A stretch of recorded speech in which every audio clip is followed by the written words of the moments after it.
नमस्कार। आज हम एक बहुत ही दिलचस्प कीर्तन पर बात करने वाले हैं, बाबा नाम केवलम।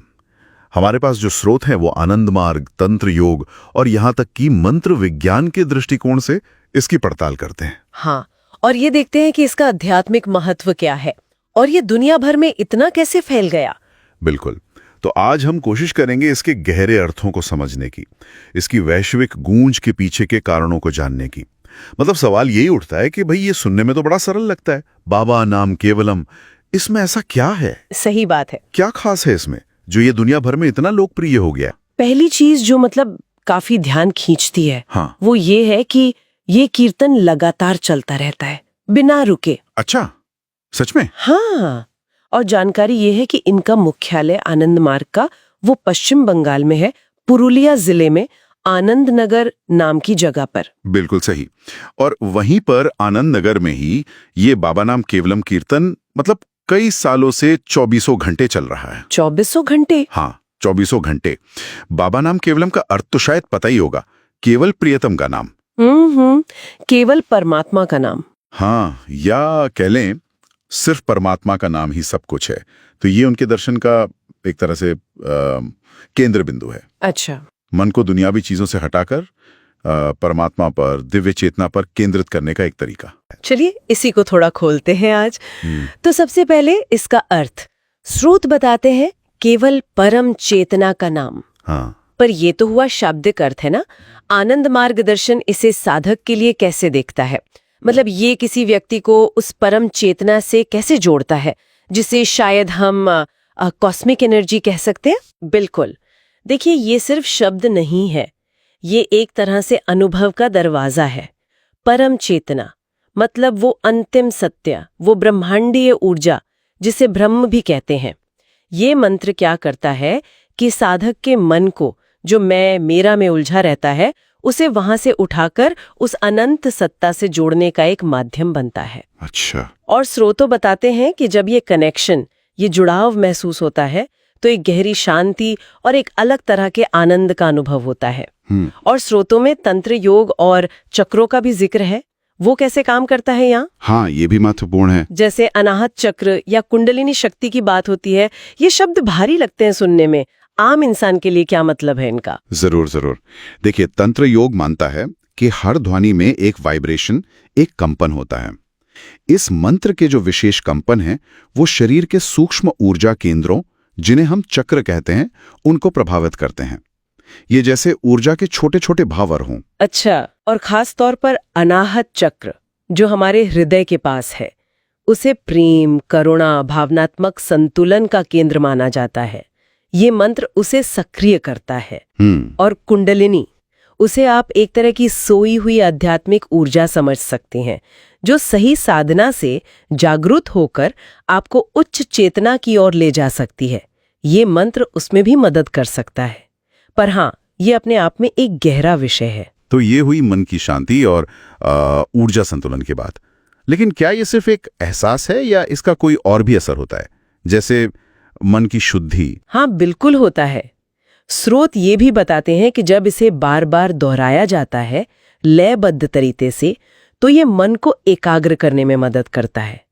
जैसे सोचिए, पानी की बूंद लगातार गिरकर पत्थर पर भी निशान बना देती है ना? हाँ। वैसे ही ये मंत्र मन पर जो नकारात्मक विचार जमे होते हैं, गुस्सा, डर, चिंता, उन्हें धीरे धीरे हटाता है और सात्विक गुणों को, मन की जो स्वाभाविक पवित्रता, स्पष्टता और शांति है, उसे उभारता है। तो एक तरह का मेंटल डिटॉक्स कह सकते हैं। हाँ, बिल्कुल, एक तरह की मानसिक सफाई। अच्छा, ये तो हुआ व्यक्तिगत स्तर पर शांति, शुद्धि।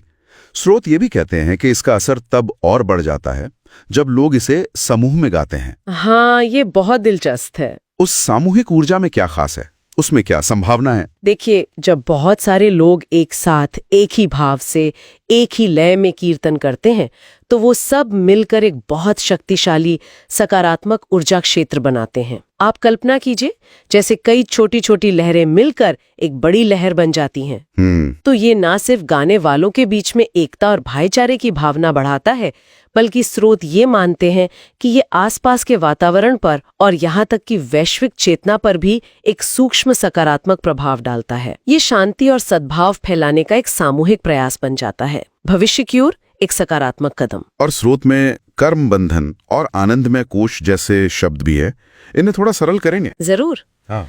कर्म बंधन का मतलब है हमारे पिछले कर्मों के वो असर जो हमें बांधते हैं, हमारी प्रगति रोकते हैं। माना जाता है कि इस कीर्तन की जो सकारात्मक ऊर्जा है वो उन बंधनों को ढीला करने में मदद करती है। अच्छा। व्यक्ति ज्यादा स्वतंत्र महसूस करता है आगे बढ़ने के लिए। और आनंदमय कोश, ये हमारे अस्तित्व का सबसे भीतरी, सबसे गहरा स्तर है, जिसे शुद्ध आनंद का स्रोत माना जाता है। तो कीर्तन के दौरान जो गहरा आनंद महसूस होता है वो शायद इसी कोश के जागने का संकेत है। ये हमें दिखाता है कि हम अतीत के बोझ से मुक्त होकर आनंद की ओर बढ़ सकते हैं। और दुनिया भर में इसकी लोकप्रियता कमाल है। स्रोत कहते हैं कि ये शायद दुनिया का सबसे ज्यादा गाया जाने वाला कीर्तन है। ये कैसे हुआ? हाँ, ये वाकई अद्भुत है। इसके पीछे कई कारण हैं जो एक साथ काम करते हैं। पहला तो इसका संदेश, ये सार्वभौमिक है, किसी एक धर्म या संस्कृति से बंधा नहीं, परम चेतना की बात है जो सबके लिए है। सही। दूसरा, इसकी सरलता। धुन बहुत प्यारी, बहुत आसान है, शब्द याद रखने में सरल, कोई भी गा सकता है, कोई संगीत का ज्ञान जरूरी नहीं। हाँ, ये तो है। तीसरा, इसका अनुभव। लोग इसे गाकर या सुनकर शांति महसूस करते हैं, खुशी महसूस करते हैं। इसका असर सीधा होता है। और वो 24 घंटे वाली बात, वो कैसे? वो तो बिल्कुल अनोखी बात है। आनंद मार्ग के जो अनुयायी हैं वो 180 से ज्यादा देशों में है और उनका नियम है कि वो इसे अपने स्थानीय समय के अनुसार रोज सुबह 5 बजे गाते हैं। पंचजन्य के समय अपनी व्यक्तिगत साधना के साथ ये कीर्तन जरूर करते हैं। 1 मिनट, आपने 2 शब्द कहे, पंचजन्य और साधना, ये क्या है, थोड़ा बताएंगे? हाँ जरूर। देखिए, साधना का मतलब तो हो गया आध्यात्मिक अभ्यास या अनुशासन। इसमें ध्यान और दूसरी योगी क्रियाएं हो सकती हैं। ठीक है, समझ गए, आध्यात्मिक प्रैक्टिस। हाँ, और पंचजन्य वो सुबह का समय है, सूरज निकलने से ठीक पहले का। माना जाता है कि ये वक्त साधना के लिए, ध्यान के लिए बहुत शुभ और शक्तिशाली होता है। अच्छा, जैसे ब्रह्म मुहूर्त कहते हैं, वैसा कुछ? हाँ, कुछ वैसा ही समझ लीजिए। अब क्योंकि पृथ्वी घूम रही है, हर जगह अलग अलग समय है, तो इसका नतीजा ये होता है कि ये कीर्तन सचमुच 24 घंटे लगातार दुनिया में कहीं ना कहीं गाया ही जा रहा होता है। कमाल है, मतलब एक निरंतर वैश्विक ध्वनि तरंग। हाँ बिल्कुल, एक तरह की विकेंद्रीकृत वैश्विक सकारात्मक ध्वनि तरंग जो लगातार पृथ्वी को गुंजायमान रखती है। भारत में तो है ही, खासकर बिहार, झारखंड में, अमेरिका, यूरोप, ऑस्ट्रेलिया, सब जगह। और बड़े बड़े अखंड कीर्तन भी होते हैं, जैसे भारत में 72 घंटे का हुआ था।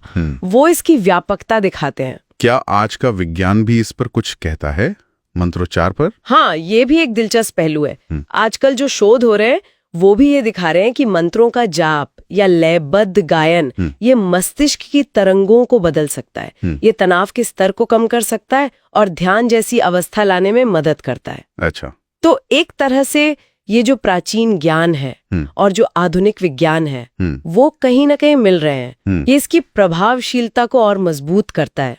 स्रोत, एक बात और साफ करते हैं जो जरूरी है कि ये कीर्तन श्री श्री आनंद मूर्ति जी ने दिया है। हाँ, ये स्पष्ट करना जरूरी है। तो अगर हम सार देखें, बाबा नाम केवलम सिर्फ एक कीर्तन नहीं है, इसमें गहरा आध्यात्मिक अर्थ है जी। ये व्यक्ति को परम चेतना से जोड़ने की बात करता है, मन को शांत करता है, शुद्ध करता है, सामूहिक एकता और वैश्विक सद्भाव को बढ़ावा देता है। और ये लगातार 24 घंटे दुनिया में गूंज रहा है।